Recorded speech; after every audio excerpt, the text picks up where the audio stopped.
Фестивалдын катышуучулары алгач кыргыз эл акыны, драматург, коомдук ишмер Эгемберди Эрматов туулуп өскөн кичи мекени болгон Пум айылында болушту. Алгач акындын арбагына багышталып Куран окулду. Вассаламун алал мурсалина валхамдулиллахи раббил аламин. Амин. Şu yaxşılarның катарында, Расулуллахтың катарында, әулиеләрнең катарында, мурсалиндәрнең катарында шул дөньяда беренче булып пайгамбарыбызды дастан кылып жазышты. Şu кишигә насип кылган акабыз Эгембердигә Аллах şu Куран соғыпты, багышладык. Алла Таала жай жаннаттан болсын мағфират кылсын. Обласыбыздын жетекчилигинен, райондук мамлекеттик администрациясынын жетекчилигинен жана Кыргыз Маданият министрлигинин демилгеси менен ушу биздин районубуздун аймагында биздин агабыз Кыргыз эл акыны Кыргыз Республикасынын маданиятына эмгек сиңирген ишмер Эгемберди Эрматов агабыздын ушу республикалык адабият фестивалынын өткөрүүнүн алдында турабыз. Ошондой эле ушул агабызды көрүп, агабызды жолун жолдойбуз деп, мына биздин республикабыздын булуң бурчунан келген жаш акындардын фестивалынын дагы кошо өткөрөлүн деген максат менен мына бүгүн келип отурабыз. Ушул фестивалдын алкагында биринчи эле болуп ушул биздин агабыздын коюлган жери, туулуп өскөн айылы, шу агайын туугандары менен көрүшүп, келип ушул агабыздын арбагына Куран түшүрүп, Куран окуп, ушул жакшынакай иш-чара менен баштасак деген максатыбыз бар эле. Мына максатыбызга жетип отурабыз.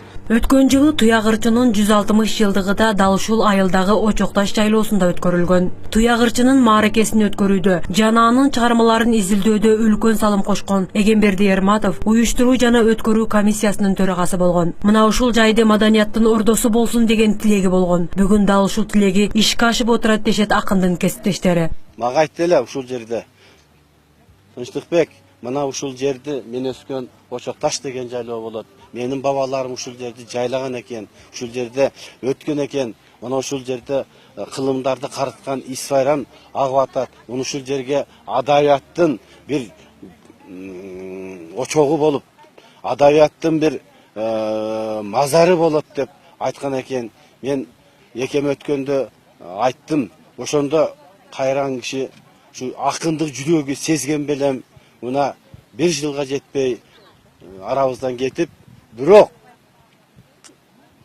эгерим кыргыз эли барда унутулгус, табарик табылгыс чыгармаларын калтырып кетти. Жаңадан башталып аткан областарда өткөрүлө турган республикалык фестивалдын эң башын өзүңдүн жайтыңда баштап атабыз. Баткен жергесінде, Пум айылында баштап атабыз. Экеш жатқан жерің жайлы болсын, топырағың торқы болсын. Бұл барыбыз замандаш болған менен, кейбір ақылды адамдар өзінің заманындағы, келечегіндегі, анан болочогундағы ойлойт экен. Азыр ушул жерде туруп мен Эгембердинин менин досумдун эстүү экенин, акылдуу экенин айтып атам. Анткени ал улуу мундагы аталарына таажым кылып, Туяктын арбагын тирилтти. Туягырчы дегенде кыргыз адабияты билет беле, билбей калат беле, жалаң ушунун аракети, ушунун аркасы менен Туяк атасына дегенде тирилтти. Андан кийин ушул жерге өзү келип жатты. Андан соң салтанаттын катышуучулары Кадамжай шаарынын борборунда жайгашкан туңгуч мамлекет башчысы Абдыкадыр Орозбековдун эстелигинде болушуп гүл чамбар коюшту. Бул сиздер турган аллея 2003 жылы социалисттик эмгектин баатырларынын жана туңгуч мамлекет башчыбыз Абдыкадыр Орозбековдун, коомдук ишмер Абсамат Масалиевдин жана Полотхандардын урматына курулган аллея. Музей Абдыкадыр Орозбековдун 100 жылдыгына арналып уюштурулган. Учурда бул жайда Абдыкадыр Орозбековдун жазган жазуулары, калтырган иштери, колдонгон буюмдары сакталып турат. Абдыкадыр Орозбеков баарыбызга белгилүү 2009 жылы 120 жылдыгын өткөзгөндө ушу Бишкекке чейин марафон өткөзүп эметкенде ушу телевиденияга тартылып, анан башка областтардагы адамдардан суроо келип түшкөндө даже ушу Абдыкадыр Орозбековду билбегендер бар экен да. Ошондуктан мен айтып кетет элем, ошо мектептерде тарых сабагына жакшылап көбүрөөк саат кылып киргизсе, анан бүгүнкү эмебиз ушул Эгемберди Эрматовдун ошо иш-чарасыга уюшулуп, бул иш-чара ошол башка региондордон келген меймандар менен биргеликте азыр ушул маданият үйүндө өткөрүлмөкчү. Мына жаңы эле өзүңүздөр көп болуп келгенде Эгемберди агабыздын айылына барып, ошо бейитине барып Куран түшүрүп келдик. Кудай буюрса азыр Абдыкадыр Орозбеков атындагы музейде отурабыз. Бул жерде дагы мыкты таасирлер калды десек болот. Биздин жаштарга ушул музейде Абдыкадыр Орозбеков тууралуу кенен маалыматтарды алып, атайын жасалган бурчтарды көрүп, дагы да кенен маалымат алдык десек болот. Малкендиктүү нарындан, Сарыөзөн чүйдөн, Көгүлтүр ысык көлдөн, өлкөнүн 7 дубанынан келген адабият фестивалынын катышуучулары музейдин китепчесине өздөрүнүн кол тамгаларын калтырышты. Кадамжай районунун аймагынан чыккан, өздөрүнүн таланттары менен өзгөчөлөнгөн өнөр ээлеринин чыгармалары, эмгектери камтылган көргөзмө менен фестивалдын катышуучулары таанышып чыгышты. Кыргыздар кыйын элбиз, мактанабыз. Чындыкты ачык айтпай сактанабыз. Удулуу өтүп кетсе, ал эле бул деп актанабыз. Салтанаттын расмий бөлүгүндө Кыргыз Республикасынын өкмөтүнүн Баткен областындагы ыйгарым укуктуу өкүлү Абишхал Мурзаев өзүнүн куттуктоо сөзүн айтып, жаш акын жазуучуларга ийгилик каалады. Жана өзүнүн чыгармачылыгынан тапкан экинчи өмүрүн сүргөн Эгемберди Эрматовдун эл үчүн жасаган ополтоодой эмгегине токтолду. Биз мына андай жүргөндө мамлекеттик жетекчилерге, райондогу, шаарларга, областтарга келип, өзү бул кыргыз тилинесине жогору көргүлөр, жогору кармагыла, эл өзүнүн тарыхы менен, тили менен ошону биз түшүнүп билип жүрүшүбүз керек. Андан тышкары Эгемберди өзү мына депутат болуп иштеп жүргөндө дагы биреде ошо жазуу боюнча же болбосо өз акындыгы менен мына жүргөздөн элдин тигиш курушунуга да өтө көп көңүл бурат. Ошол жерлерде жолду асфальтты десем экен, же мектеп ремонтун десем экен, мектеп курдур десем экен, же көпүрө курдур десем экен деп. Ар бир жүргөндө өзү элди, журтту кайгысы менен кошо жүрөт. Андан соң Кыргыз Республикасынын Улуттук жазуучулар союзунун төрагасы, кыргыз эл акыны Акбар Рыскулов, президенттин алдындагы Ыйман фондунун төрагасы Нуржигит Кадырбеков баштаган өкүлдөр куттук сөздөрүн айтып, Кыргыздын чыгаан уулу Эгемберди Эрматовдун эмгектерине токтолуу менен жаш акын жазуучулардын калемдери курчуй беришин тилек кылышты. Ошол арада биздин адабиеттер кичине толгундай түшкөн көрүнөт. Азыр эми кыргыз эли өнөргө, көркөм сөзгө жакын эл эмес, ошол иштерди жайландырсак деп ойлоп атабыз дагы, областтарда өткөрө турган болуп, анан ошол күчтүү жергесине баштайлык деди керек. Аңгычакты Эгемберди Эрматов атындагы адабий фонддун уюштуруучулары бизге кайрылып барышты, Баткенде бир иш-чара өткөрүлдү деп. Биз ошол макул болдук.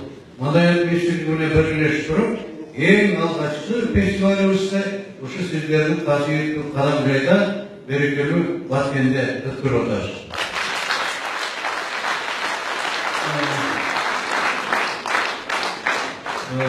Мен бул сиздердин райондун, анан областтын жетекчилерине ыраазычылык айтып коюшум барс деп ойлоймун. Анткени бул иштер макул болуп, ошол оюбуз, тилегибиз бирге чыгып атат.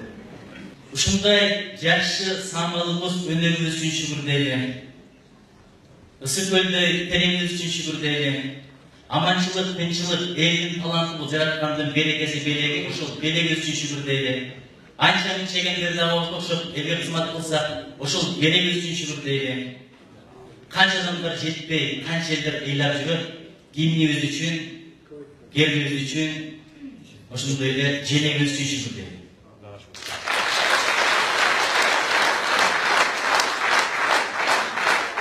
Жакшының шарапаты деп, Эгемберди атабыздын шылтоосу менен Кадамжай жергесине ооматтын келгени үчүн шүгүр дейли. Ушундай касиеттүү жер аркылуу жараткан бизге Абсымат Масалиевди, Абдыкадыр Орозбековди, Эгемберди Эрматовдой азаматтарды берген үчүн шүгүр дейли. Дүйнөсүн бобулжуган куштай болдум. Мен жакка нең чакырсаң учпай койдуң, өлүгө астырылып жанер кеткен, жете албай кайгыландым.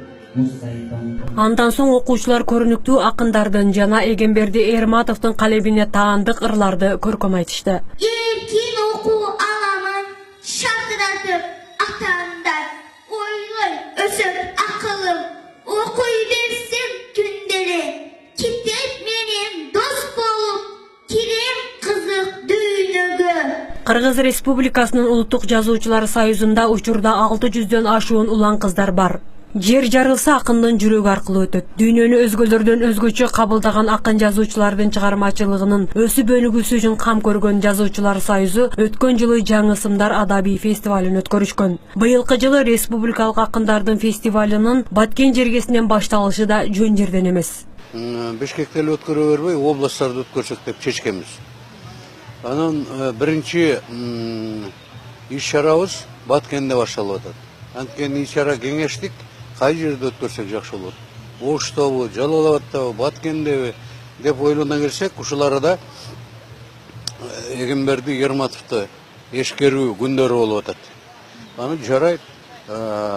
Анткени анын атындагы фонд түзүлгөн экен, үй бүлөсү, Ерматов атындагы фонд демилге көтөрүп калгандан улам башка экиге бөлүнбөйлүк дагы барып туруп Баткенде өзүбүздүн иш чарабызды өткөрсөк дедик.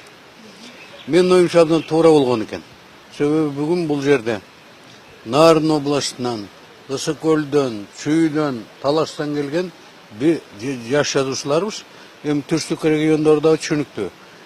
Жалал Абад, Ош, Баткен, ушулардан биздин таланттуу деген жаш жазуучуларыбыз анын областтык бөлүмүнүн жетекчилери баштап келип ушул жерге чогулуп атабыз. Улан Дөөлөтов Нарын областынын Атбашы районунан келген. Кыргыз мамлекеттик курулуш, транспорт жана архитектура университетин бүтүргөн. Жан дүйнөсүнө тынчтык бербеген ургуштаган таланты аны ыр дүйнөсүнө жетелеген. Аябай жакшы чоң максаттар менен эле келдик. Эң биринчиден ушу Эгемберди Ерматовдун биз кызыгып окуган, биз тааныган жакшы акындардан болчу. Ошол эки ар бир адамдын эми туулуп өскөн жерин, киндиккан тамган жерин көрсөм, мындай маалыматтарын жакындан билүү таасирлүүрөөк болот го. Мага аябай жакшы чоң таасирлерди калтырып атат. Өзүм жанагы барып келдик. Коюлган жайына ошол жерде туяк атан былтыр өткөрүлгөн телевизордон эле көргөм, былтыр өткөрүлгөн ошол экинин өз көзүм менен көрүп, бир аз